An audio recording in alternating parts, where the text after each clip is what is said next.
정론일침 마무리하고 이제 외교안보 특급 진행하겠습니다. 제가 정론일침에 시간을 많이 쓰는 바람에 우리 홍성민 대표 일찍 오셨는데 많이 기다리시게 해서 죄송합니다. 어서 오십시오. 네, 선거가 중요하죠. 예. 그래요. 오늘 우리 홍성민 대표하고 좀 짚어야 될 주제들도 많은데 네. 우선 그 속보가 하나 들어왔어요. 네. 윤석열 정부의 첫 번째 합참의장에 김승겸 대장이 내정됐다는 소식입니다. 네. 신임 합동참모 의장, 연합사 부사령관인 김승겸 대장이 내정됐다는 소식인데요. 어떤 사람입니까? 일단 제가 소령으로 퇴역을 했기 때문에 같이 네. 군대 생활한 그건 없는데 지금 이제 인사를 대대적으로 네. 개편했습니다. 이제 연합사 부사령관이 이제 육군 출신으로 예. 됐고, 그 다음에 해군 참모총장도 조기 교체했고, 공군 참모총장도 전부 다 조기 교체한 상태입니다. 이게 왜 그러냐면 일단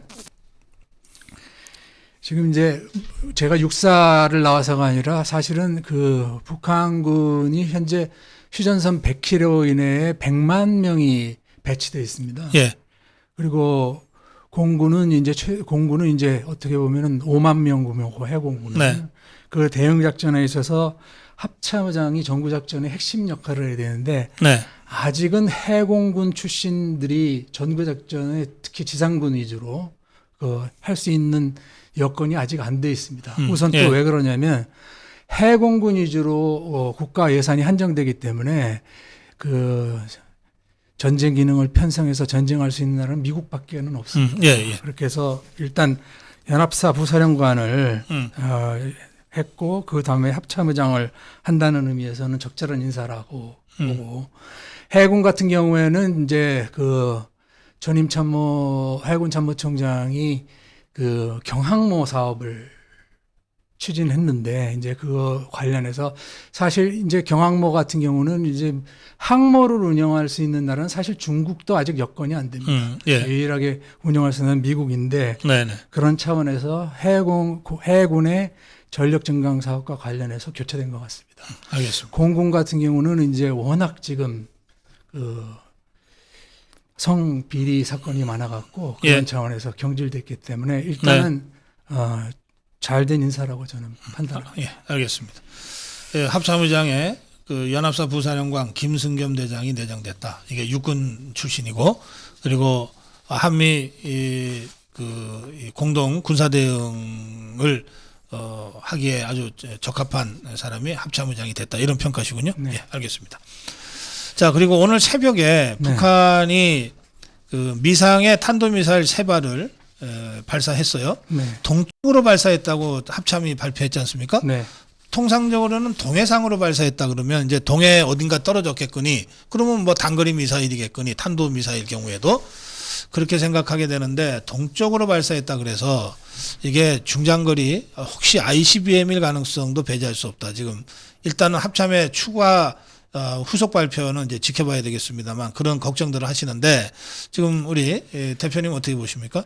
지금 그 지난번 이모영 장군님하고 진행하는 것 프로에도 봤고 예.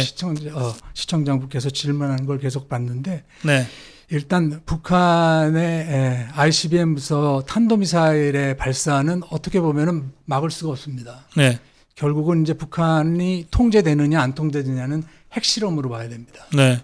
핵실험으로 보여야 되는데 당분간 핵실험을 실험하기에는 가능하지 않다고 보고 있고요. 아, 그래요? 예. 예. 왜 그러냐면 지금 반복되는 질문이 지금 현재 북한의 상태가 어떻고 지금 현재 북한을 한미가 어떻게 봉쇄하고 있느냐라는 것들이 잘 알려져 있지 않습니다. 사실은 이제 그 북핵 폐기 전략을 해서 박근혜 정부 때 2013년 5월에 전작권을 사실상 무기한 연기시켰습니다. 네. 그다음에 한미중일 봉쇄에 의해서 지난번에 말씀드린 유엔에 아주 전폭적인 제재를 가했고 또 개성공단을 4차 핵실험 후에 폐쇄했습니다. 네. 이것이 국제사회에 미친 영향은 큽니다. 모든 국제사회가 남북한의 특수성 때문에 우리 남한 정부가 북한을 지원하는 것에 대해서 용인을 한 것이 있지만은 이 4차 핵실험 후에 전격적으로 개성공단을 폐쇄함으로써 국제사회의 CBD 원칙이 정립이 됐고 문재인 정부에서 아무리 그것에 대해서 해제하려고 해도 실패했고 예. 했고 그런 상태고 그 얼마 전에 네. 북한 핵실험이 임박했다는 보도가 여러 번 나왔는데 네. 우리 홍 대표님은 그럴 가능성 없다고 지금 보시는 거죠? 그리고 한다고 하더라도 예. 의미가 없습니다. 완전히 봉쇄되어 있기 때문에. 예. 그리고 만약에 핵실험을 하거나 ICBM하면은 북한이 붕괴되는데 가속화할 그럼 수 없다. 이제 핵실험은 그 가능성이 별로 없고 하더라도 별 의미가 없다. 네. 반면에 이 오늘 발사된 이 탄도미사일 같은 것은 네. 이거는 우리가 막기가 어렵고 이것 또한 발사하더라도 핵실험이 아니기 때문에 15번 발사나 16번 발사나 크게 의미를 둘 필요 없다 이런 뜻입니까? 지금 가장 잘못된 개념이 네. 우리가 미사일 방어 체계에서 또는 네. 미국의 미사일 방어 체계에서 북한의 핵 전쟁 전력이 억제되고 있는 게 아닙니다. 네. 가장 큰 것은 응징 보복이 완벽하게 구사되어 있기 때문에 억제가 되고 있는 거지. 네. 사실 지금 최전방에 240mm하고 170mm가 휴전선 바로 앞으로 추진 배치되어 있거든요. 네. 그거를 쏘면은 막을 수가 없어요. 그 대신에 그런 것까지 북한이 지금 포병 전력이나 미사일 전력이 거의 90년도에 비해서 13배로 증가했거든요. 네. 그 당시에 3개였는데. 근데 그런 것들을 아무리 미사일 방어 체계를 가지고 있는다고 해서 막을 수가 없습니다. 네. 그래서 조금 말씀드렸지만 박근혜 정부 때 특히 북핵 폐기 전략이라고 그래서 참수작전 부대도 일단 들어와 있고 완전히 전개돼서 훈련하는 것이 공개됐지 않습니까? 네. 지금 북한의 어떤 도발이라도 할 수 있을 만큼 응징보복 능력이 구비되어 있기 때문에 의미가 없다는 겁니다. 만약에 도발을 한다 그러면 한 2-3시간 내에 지구상에서 지어질 수 있는 만큼의 워낙 리스크가 크기 때문에. 네. 그리고 자꾸 중국에 대해서 북한의 핵 문제에 대해서 영향을 발휘해야 된다는 건 그 말이 맞지 않고요. 사실상 북한의 핵무장, 특히 청천강 이북에다가 4군데에다가 ICBM 기지를 만들어 놓고 그 가운데에는 노동미사일, 이것에 가장 위협을 받는 것이 어디냐면은 러시아하고 소련입니다. 왜냐하면 미국이 지금 미사일 방어체계나 응징 능력에서 미국을 공격한다는 것은 어려운 일, 힘든 일이고 네. 두 번째로는 아직까지 러시아나 중국은 미사일 방어체계가 미국만큼 돼 있지 않고 실제적으로 김정일이 김일성 생전에 지구를 폭파한다. 만약에 우리 조선이 멸망한 지구를 폭파한다 했을 당시에 그 대상에 모스크바하고 베이징이 들어 있습니다. 그래요. 그렇기 예. 때문에 박근혜 정부에서 시작돼서 문재인 정부 마지막까지 북한의 제재, 유엔의 제재에 의해서 중국과 러시아가 다 동의했지 않습니까? 상임위상으로. 네. 그리고 그 제재가 흐트러지지 않고 있습니다. 아직. 네. 그렇기 때문에 핵실험을 한다거나 ICBM이나 이런 것들이 의미가 없다. 북한의 멸망을 재촉할 따름이다. 이렇게 정리했으면 좋겠습니다. 그래요. 알겠습니다. 예. 자, 이제 시청자 질문 가겠습니다. 네. 바이든 방안의 외교적 성과, 특히 바이든이 일본보다 우리나라를 먼저 방문한 것은 어떤 의미가 있을까요? 라고 25K님이 질문하셨어요. 가장 큰 외교적 성과는 일단 2022년 국민의 선택이 옳았다. 네. 왜냐하면 사실 과연 검찰총장 출신이 그 복잡한 외교안보를 1년 내에 습득을 해서 대안까지 제시할 수 있느냐라고 관점에서 국내외에서 의구심을 가졌던 게 사실이죠. 네. 그런데 이번 한미 정상회담에서 북한의 완전한 비핵화 그리고 문재인 정부가 좌면우하다가 놓쳐버린 사드 배치, 또 제일 큰 것은 인도태평양 경제 프레임워크에 대한 전향적인 결심으로 이제 그런 우려를 다 벗어냈고, 네. 특히 문재인 정부의 평화구상 실패로 사실 한미동맹이 C급 동맹으로 전락해 있었습니다. 네. 이제 네. A급 동맹으로 변화할 수 있는 발판을 마련했고, 다음 정상회담까지 쿼드 가입에 대한 조치만 시행이 되면은 네. 이제 다시 최상급 동맹으로 격상될 수 있는 기반이 됐다고 봅니다. A급, B급, C급은 어떻게 구분해요? 조금 어려운데 A급 식물은 현재 잘 알려지지 않은데요. 미국이 그 통화서합부를 제공하는 나라가 A급 동맹입니다. 네. 지금 현재 누구냐면 나토, 영국, 일본, 캐나다, 스위스 이 5개 나라인데요. 이 나라는 얼마 전까지는 우리나라도 A급 동맹이었네요. 이제 그러니까 그 박근혜 정부 때 그 전향적인 대북 봉쇄나 중국 봉쇄 정책이 있었기 때문에 네. 21년에서 22년까지 600억 불에 대한 그 통화 지원을 받았지 않습니까? 네. 근데 이제 연장을 안 해주고 지금은 네. 3등급 동맹해야 되는 피마 제도, 미국의 국채를 담보로 맡겨야지. 그러면은 0.25%에 알겠어요. 예. 되기 박근혜 때문에 정부 때까지는 A급 동맹이었는데 네. 문재인 정권 들어서서 C급 동맹으로 전락했다. 네. 그럼 이번에 한미 정상회담을 계기로 다시 A급 동맹으로 복원될 거고, 네. 그리고 A급보다 더 높은 거 있습니까? A 플러스급이 있어요 혹시?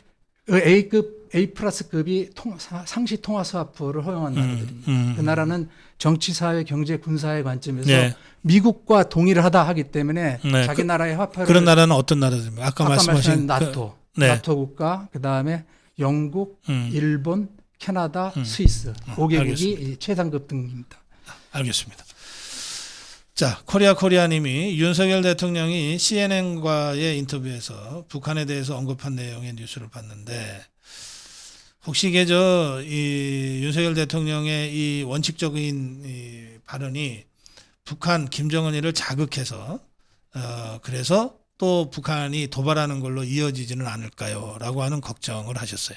그래서 아까 제가 서두에 그 박근혜 정부의 북핵 폐기 전략에 의해서 네. 국제사회나 한국 정부는 북한의 핵 전쟁을 완전히 억제하고 네. 북핵을 해체시켜서 국제사회의 일원으로 연창시키는 것이 한국 정부와 국제사회의 목표입니다. 그게 네. 12D 원칙입니다. 예. 그 전제는 북한의 어떠한 도발도 막아낼 수 있는 준비가 돼 있고, 그렇게 돼서 이제는 이제 제일 중요한 것은 우리 국론이 통일돼서 예. 지난번 그 지뢰 도발 이후 협상에서 김관진 전 장관이 그 사실을 정확하게 알려줬습니다. 그러한 핵을 제거하거나 하지 않으면은 남북 관계나 국제 관계에서 이제 방해 없다. 이렇게 북한을 알려줘야 됩니다. 이렇게 네. 상황을 알려주고 그런 부분과 관련해서 국론을 통일시킬 필요가 있습니다. 그러면 윤석열 대통령의 이런 그 원칙적인 대북 정책에 대한 언명, 네. 이것 때문에 도발 안 할 김정은이가 도발을 한다거나 그럴 일은 없겠네요. 아까 서두에 말씀드렸듯이 북한이 핵실험을 한다거나 네. 그 RCBM을 쏜다고 하는 것은 이제 의미가 없고, 한다고 하더라도 멸망을 자초하는 일이고, 윤석열 후보가 그 분명히 대통령? 대선 때 예. 대통령 후보 시절에 주적으로 명시했지 않습니까? 네. 주석으로 명시를 했고, 두 번째로는 이번 한미 정상회담에서 분명히 이 굉장한 진전입니다. 한반도 비핵화에서 북한이라는 앞에 타이틀을 붙였지 않습니까? 네. 명확하게 목표를 했기 때문에 네. 국제사회나 국내 사회에서 모든 정책 역량이 집중될 수 있는 그런 것이 됐고, 아주 상식적인 조치가 이루어졌다. 이제 윤석열 대통령에 의해서. 알겠습니다. 그렇게 말씀드립니다. 골든마우스님이 김정은이가 현철회의 죽음을 크게 슬퍼했다고 하는데, 현철회가 누군가요? 그러셨어요? 이제 북한의 군 출신이 올라갈 수 있는 최고의 계급이 원수입니다. 네. 그럼 김정은 시대의 원수 2명은 김영춘 전 원수하고 현철회인데, 김영춘은 김정일 시대의 1등 공신. 김영춘이. 예. 육군단 그 반영명 사건을 밀고 해서 9군단으로 해체시키고 9군단으로 하면서 그 이후에 총참모장과 국민무력까지 올라가면서 네. 이 두 사람한테 09년 사실은 김정은이가 곁가지였죠. 백철통이 아니었습니다. 왜냐하면 서자였기 때문에. 그러나 아시다시피 김정남이가 후계자에서 누락되는 그 시기에 이 두 사람으로 하여금 후견을 시켰습니다. 김영춘이하고 현철회. 네. 예. 근데 김영춘이가 2018년 사망했을 때도 최고의 예우를 갖춰서 장례를 지냈는데, 그리고 왜 요번에 관을 직접 맺느냐? 김정은이가 현철회 관을 직접 맺어요. 맺습니다. 이거는 굉장히 이례적인 일인데요.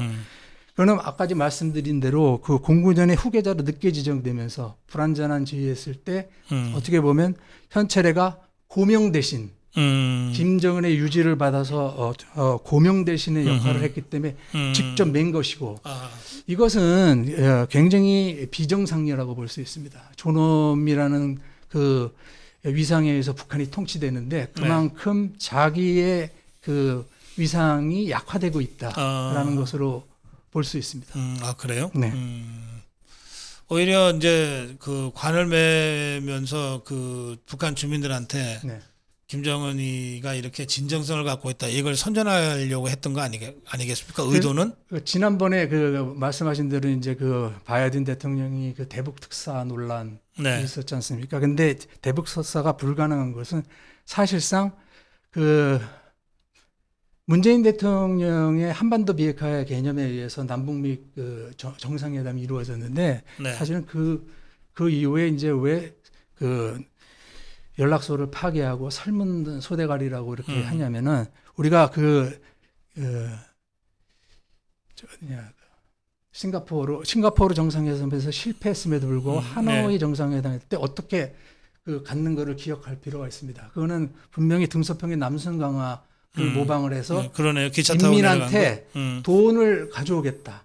제재를 해제시키겠다는 네. 것을 확신을 갖고 나갔거든요. 네. 어떻게 보면 문재인 대통령을 엄청 믿은 거죠. 그렇게 나서 평양역에서 이 배웅을 받으면서 그 먼 길을 기차 타고 그래요. 가면서 예.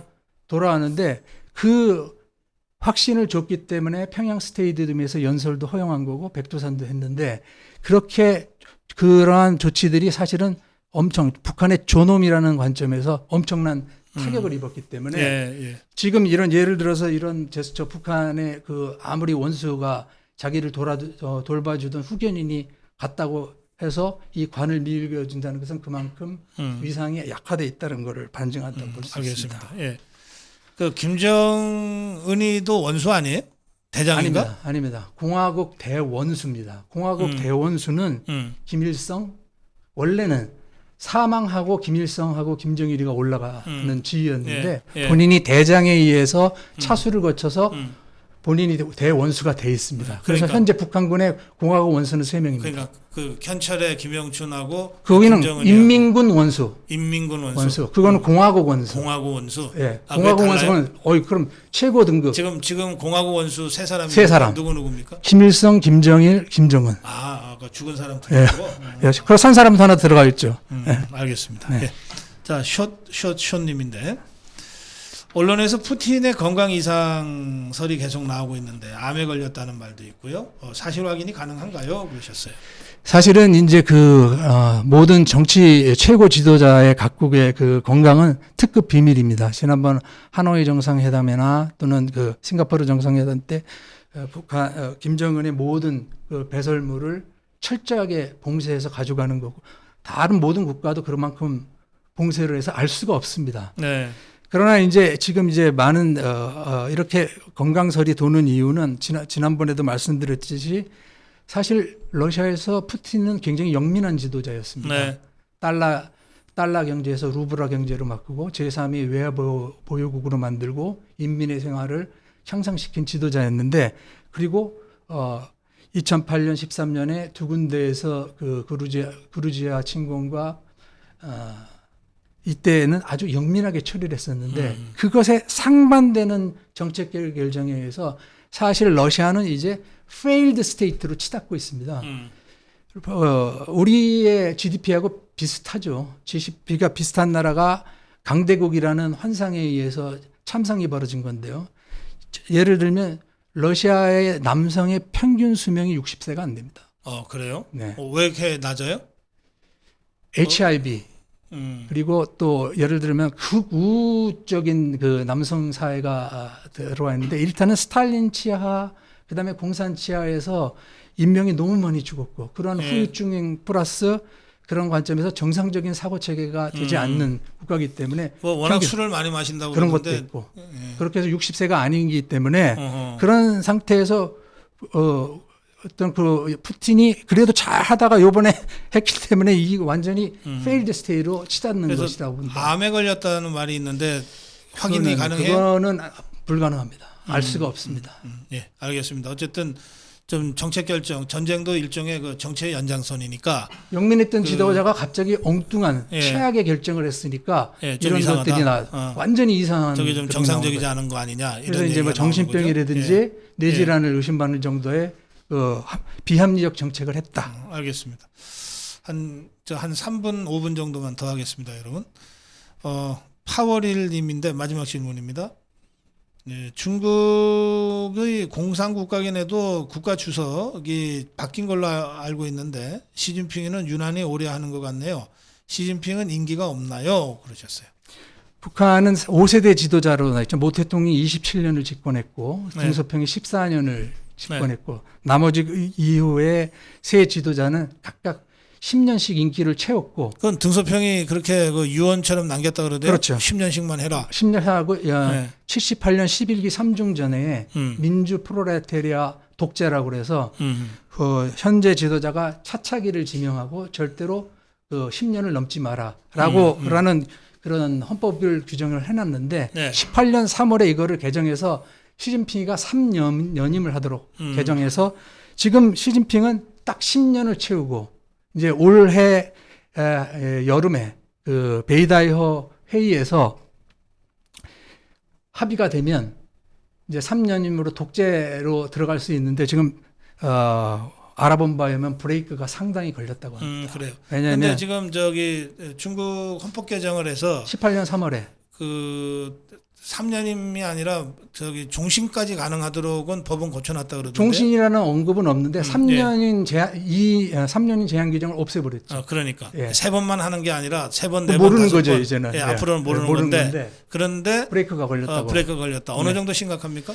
우선 그 중국의 그 경제 상태가 최악입니다. 사실은 원래 2050년에 중국이 미국을 네. 추월하려면 환율이 7%, 경제 성장률 7%, 물가가 7%라는데 이게 네. 전부 다 흔들려서 무너져서 지금 5% 이하의 경제 성장률로 네. 떨어져 있고 그 관련해서 그 경제 상태가 너무나 최악의 지금 실업난을 겪고 있고 네. 그 상태에서 코로나 상하이 지역의 봉쇄로 인해서 경제 문제에 인해서 브레이크가 걸렸고 향후에 예. 과연 올 여름에 베이다이허 회의에서 3연임으로 넘어갈 수 있는지는 굉장히 미지수다 그렇게 예. 되어 있습니다. 이 질문은 임기가 있느냐는 건데 임기는 형식상은 있죠. 5년. 5년입니다. 예, 5년은 있고 세 번까지는 될 수 있습니다. 예, 그리고 이제 그 대회를 거쳐서 그렇게 네. 하는 거죠. 예. 알겠습니다. 예. 이제 여기서 마무리 해야 되겠는데요. 네. 오래 기다리셨는데 혹시 꼭 하실 한 말씀 뭐 마무리 인사 말씀이라도 좀 해주시면 좋겠는데요. 자꾸 지금 북한의 핵실험이나 ICBM 네. 발사에 대해 우려를 하셔서 예. 한 가지만 말씀을 드리겠는데요.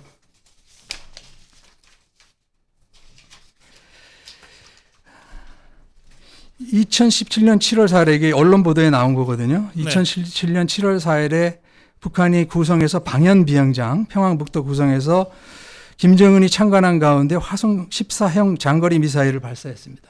근데 당시에 빈센트 브룩 주한미군 사령관이 김정은이 위치했던 방현 비행장을 가상 목표로 해서 동쪽으로 약 300km의 전술 미사일로 타격을 했습니다. 예. 그 정도로 실시간으로 김정은의 동선과 움직임까지 해서 전술무기 체계로서만큼이나 이렇게 준비되어 있기 때문에 네. 북한에 대한 그런 것들이 너무 걱정을 안 하셔도 된다라는 말씀을 드리고 마치겠습니다. 예. 오늘 말씀 고맙습니다. 네. 잘 들었습니다. 네. 예.